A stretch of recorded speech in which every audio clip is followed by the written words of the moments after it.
As always, it's my pleasure speaking for the India Technology Week. During these days, you have been bridging us, and I know on the other side of my talk, there are many people who are very passionate, more passionate than electronics for you and me. And so, in their interest, we must continue to do such things, and hopefully, all of us will be overcoming these difficult days and do more face to face and hands on. I don't want to give more lectures, but try to be in midst of you part of the flying of the drones. So instead of flying a drone, I took a train.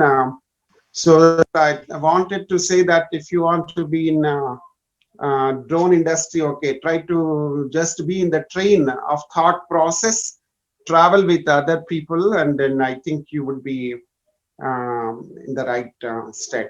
Being a technology person, especially in telecommunications, we work. I'm also a senior member of IEEE.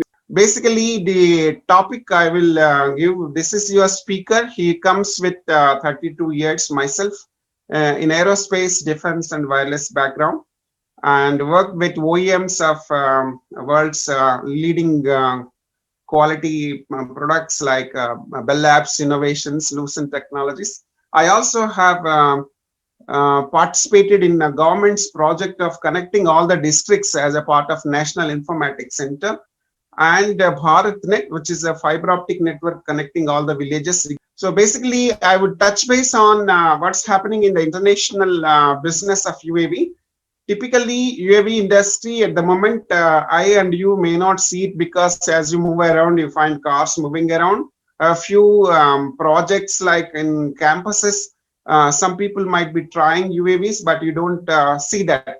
But if you open the pages of the likes of the global consulting firms like PwC or World Economic Forum, what you see is that the industry of UAV alone is pegged at 15 trillions in 10 years from now. Indian economy, as you know, it's aspirational $5 trillion economy. It's like 3 times that, only one industry. And research-based firms, they have their scope for India. So many of the firms in India have strong presence doing research in which impacts the drone going forward. Manufacturing and deployment is one area where government is concerned. Therefore, efforts are going on to boost that. Production linked incentives are going to come, just like how mobile phones are going to be given boost.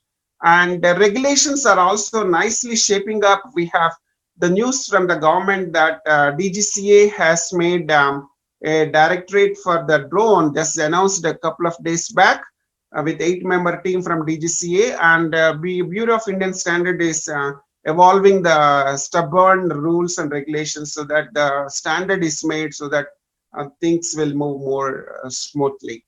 And the supply chain industry, supply chain management is one area where the drone industry will be contributing a lot, which means that the Ubers and Olas that you know, they would have additional arm of these drones carrying your goods and materials, including life support, blood and organs, and even in future, urban air mobility, taking a seat in a vehicle and travel without a pilot inside it. And this is what is the roadmap for maybe 20 years from now.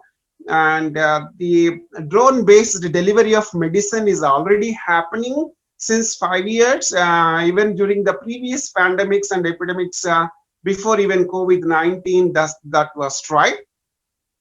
Applications of the drones, including agriculture. So typically for the drone industry needs communication systems for them to have the command and control. So apart from the dependency on the manufacturing from mostly the components are being imported, and Indian ecosystem is evolving to make its own drones. Until that happens, it will be a hybrid version of importing plus for the evolving wireless technology. We have 5G, and there India is not lagging behind in the international market, as the frequencies are allocated in India for even thinking about phase 2 for 5G for UAV. Government has consulted a steering committee for the 5G to so recommend for frequencies meant for the 5G, and the document is with government, and they are going to allocate appropriate frequencies for the 5G for the UAV industry as time progresses. So basically, drone industry needs AI and autonomy. If you look at the evolving technologies, artificial intelligence and autonomy will be required even to run the drones, because you need a lot of decision making.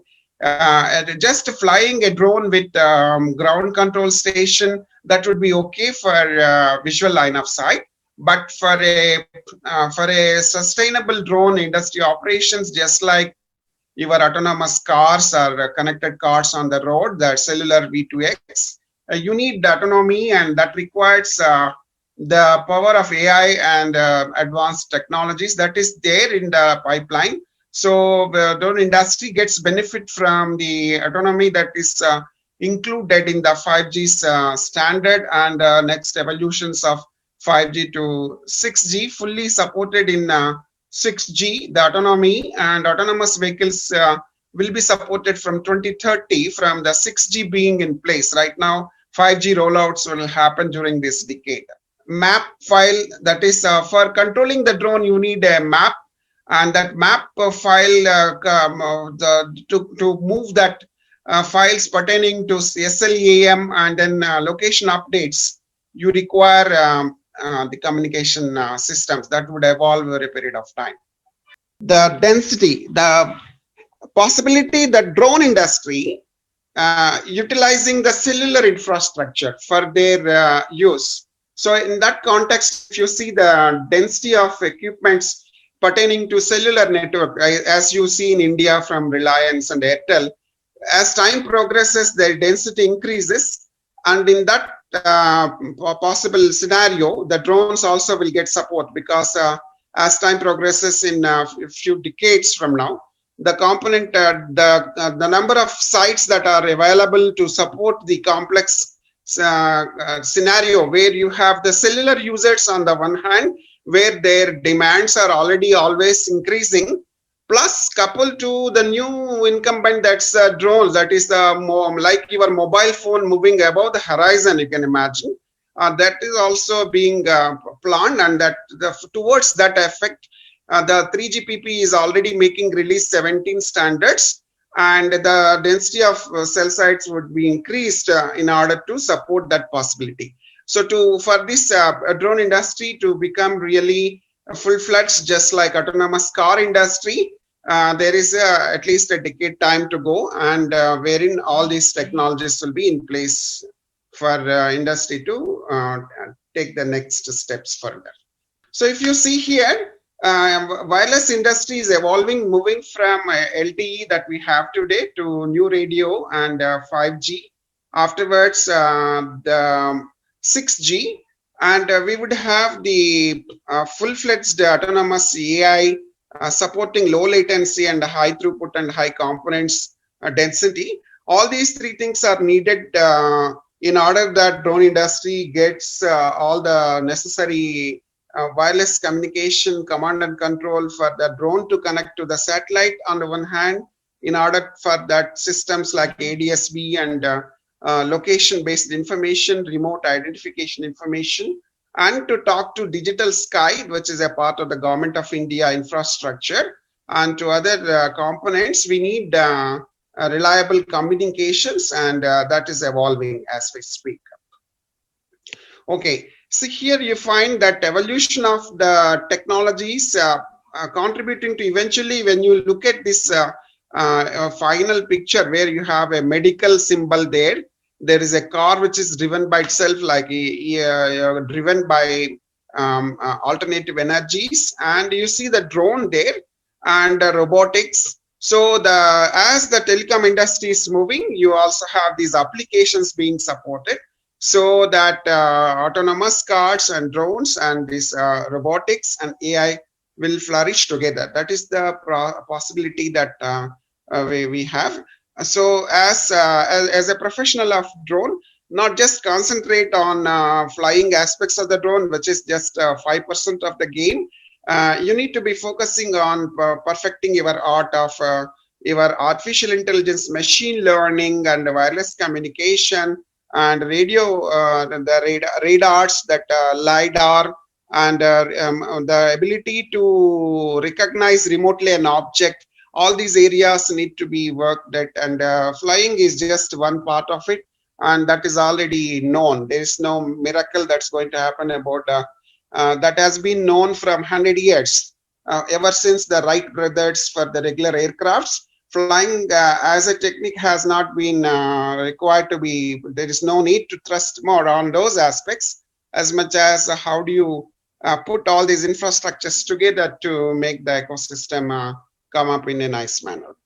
Yeah, this is what so as you all have the mobile phones with you, and technically a 4G OFDM with its subcarriers, we have 20 megahertz divided into 1200 subcarriers, and you have 14,000 symbols and 64 quadrature amplitude modulation.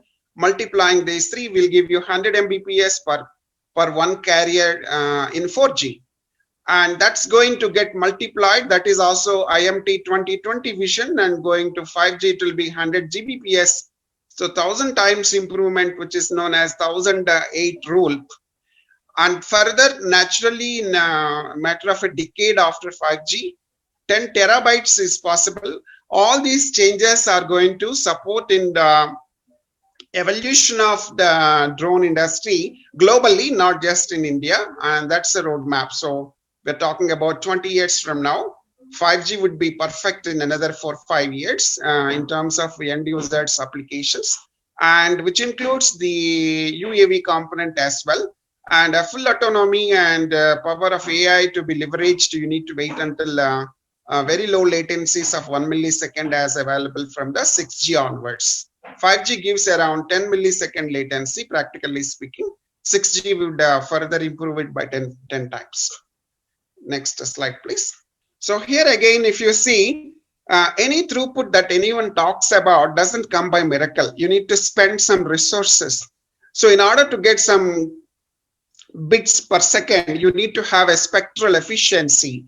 And so initially 100 gbps or 100 mbps, all that is backed up by spending of your megahertz or gigahertz of bandwidth in order to get there. So as a thumb rule is the 5G would be like a 30 bits per second and more kind of a spectral efficiency, and beyond 5G will increase that. 6G would further go it. So by spending how much of the electromagnetic spectrum, because that the providers need to pay to the license fees to the government in order to get you those services. So there is not that just a technological breakthrough will not get us the higher data rates, but proportionately taking the licenses and obtaining them, these are the hard areas where the industry need to work at in order that everyone to enjoy the benefits of the new technology. That policy can perhaps help in decreasing the price per hertz of the cost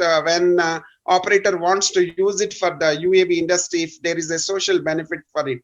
That is something government has to look at. So you have the, even with 100 mbps, you can get a broadband applications and IoT on the UAVs. And you can have a wide area coverage, and that wide area coverage can include WLAN and also the cellular wireless infrastructure, and also non-terrestrial networks. Non-terrestrial includes the not just the cellular provided infrastructure like Airtel and mobile, but also from the satellite communications that you can get from the likes of ISRO and other CubeSats, and high altitude platform systems that are being envisioned to provide use of the drone as a base station in the sky to provide internet access to remote areas. These are some of the new changes that are taking place as another business model than talking about drone as a supply chain management component, but as a component of infrastructure for cellular infrastructure to provide internet where there is no internet. That is also a possibility. the UAV industry holds in its pockets.